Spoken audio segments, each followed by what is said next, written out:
एहीभଳି खरा दिन में आपण मन पेट एवं मन को ठंडा रखापी बा पेट को अधिक रु अधिक भल रखापी आपण मान सहित मुझे रेसिपीटी शेयर करुच्ची। तो फ्रेंड्स आज आम प्रस्तुत करने को चाहते टमाटो कांजी बा तोराणी कांजी बा आपण मैंने यहाँ फल कांजी कहींपारे। तो फ्रेंड्स यहीटा को जब आपण मैंने खरा दिन बनई कि खाती तेज देखिए आपण मान पेट पूरा ठंडा एवं पेट दिन जाक कम करने मध्य पेट पूरा भरा भरा हो कहीं आम बिना राइस खाईपर भाव में। तेज मु वेलकम करुच्ची मोर यूट्यूब चैनल प्रगति किचन को। आपण मैंने जब मो चैनल नुआ अच्छे तेज सब्सक्राइब करते अनुरोध। तो देखो तोराणी कांजी बनवाई मुझे वेजिटेबल पनीपरिया नहीं जाइए अच्छी बैगण टमाटो बोईतालु अमृतभंडा। तो ये सब को आपण मैंने पूर्वर ही काटिके धोईके सफा करने को आपण मैंने टिके बड़ पीसेस करके काटिदेवे नचेत आपण मानकर से माने तोराणी पकईकी डाले बोला जिते बुलेबा तो से मिल जाव। तो देखो कांजी बनवाई मुझे प्रथम रातिर भात नहीं देची एवं गोटे दुई दिन पूर्वर तोराणी आपण मैंने यहपरी भाव में गोटे दिन पूर्वर प्रस्तुत करके रखिने। एवं चलते गोटे कड़े बसैकी से गैस लगेदेवा एवं से तोराणी को पकईकी अल्प हल्दी गुंड पकईकी कवर देदेवा। कवर देकी एतिरे गोटे फुटवा बा गोटे फुटण आसवा पर्यंत आम यहाँ फुटाईदेवा। देखो गोटे फुटी सारी उबाल आसी तो आम से भात जाक जो रखी थे रातिर आपण मैंने यहाँ पकई पारे। यहाँ पकईकी भल भाव में मिसाई देकी किसी समय यहपरी भाव में छाड़ीने।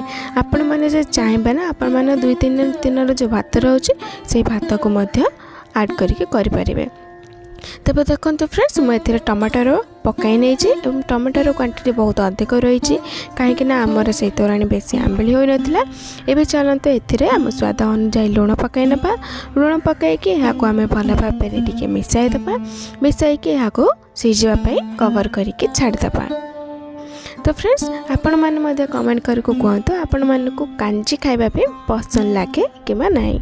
तो देखो किस समय है आम टमाटो एवं से भात जाक बहुत भल भाव में सीझी जाइए। आसतु आम से पनीपरिया जाक पकई ना आपण मैंने यहाँ पकईकी बैगण को प्रथम पकईकी मिसाई देवे एवं चलते आम जो अधा काटिके रखी बोईतालु अमृतभंडा एवं से ही सब पनीपरिया को यही मध्य आड करना। एवं चलते आम यही पनीपरिया को पुणी थे भल भाव में मिसाईदेवा। अल्प मिसाई सारापर यहाँ कवर करना बा जेकोसी ढांकुणी साहाय्य यहाँ घोड़ाईदेवा एवं घोड़ाई यहाँ छाड़ना। देखो किसी समय है आमर पनीपरिया जाक अधा सीझी आसला। तो यही भाव में आम पुणी यहाँ मिसाईदेवा।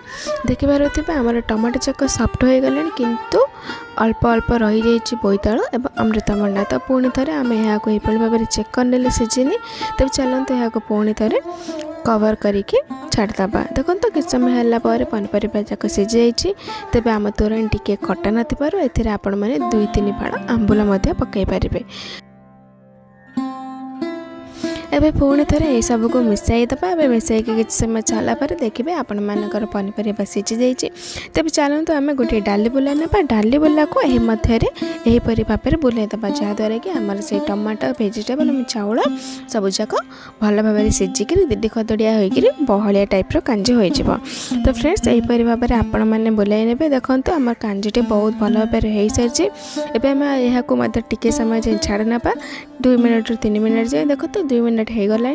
2 मिनट है आम पूर्वर पुणी थे चेक करवा। देखिए आपण मान कांजी एवं पूरा भल भाव में रेडी हो सारी। यही भाव में आपण मैंने गोटे स्पून साहाय्य यहाँ भल भाव में मिसाईदेवे। मिसाईकी देखिपे आमर टमाटो जेकोसी वेजिटेबल पूर्वा बा पूरा मिली न जाइए अधा अधा हो सारी कहीं आम यहीपरी भाव में ही प्रस्तुत करवा। तो देखो आमर एवं कांजी हो सारी। यहाँ चलते साइड करना यार एवं फुटण बा छुंक प्रस्तुत करवा। देखो छुंक प्रस्तुत करने मुझे प्रथम गोटे तावा बसाई देछि। तावार एवं आड करदेबा आम 2 चामच तेल। आपण मैंने जेकोसी तेल नहीं पारे। तेल गरम हो आसला आम देबा सोरिष एबे आसतु आम पान मधुरी को पकईदे सोरिष गोटे चामच है तार अधा पान मधुरी मुझे सारी एवं सब को फुटाइबा को छाड़ना फुटला बेले जपरी छिटा मो ऊपर ना टे कवर कर आसतु आम ए कि रसुण आड करना रसुण ये 8 रू 10टा कोड़ा रही आपण मैंने यहाँ पकईवा पूर्व टे दरचिचा करने एवं चलते शुखिला लंका को पकईकी यहाँ मिसाईदे आपण मैंने रसुण को टे छेचिकी पकईबे तेज यार बास्ना बहुत भल भाव बाहरी थाए जहाँद्वारा कि कांजीटा बहुत टेस्टी लगी था। एवं चलते ये समय आम भूसंग पत्र पकईदे पकईकी यहाँ टे मिसईक अल्प समय भाजी नपा देखो आमर फुटण रेडी हो सारी एवं चलते आम यही गरम गरम फुटण को लेकर से कांजी मध्य पकईदे कांजी मध्य पकई सारापर आपण मैंने देखिए जे तवारे किसी अंश लग जाइए तो तोराणी बा कांजीर तोराणी जो ऊपर रही से पानी अंश को लेकर से भाव तवारे टे गोलाई पकई ने यही सब को आम चलते भल भाव मिसईदे देखते फ्रेंड्स अति कम समय मध्य टेस्टी और हेल्दी कांजी प्रस्तुत होगला आपण मैंने यहाँ को गरम गरम भात सहित सर्व करूँ देखिए आपण मानक बहुत टेस्टी लगे यहाँ आपण मैंने अरुआ कि उषुना भात सहित एंजॉय करें।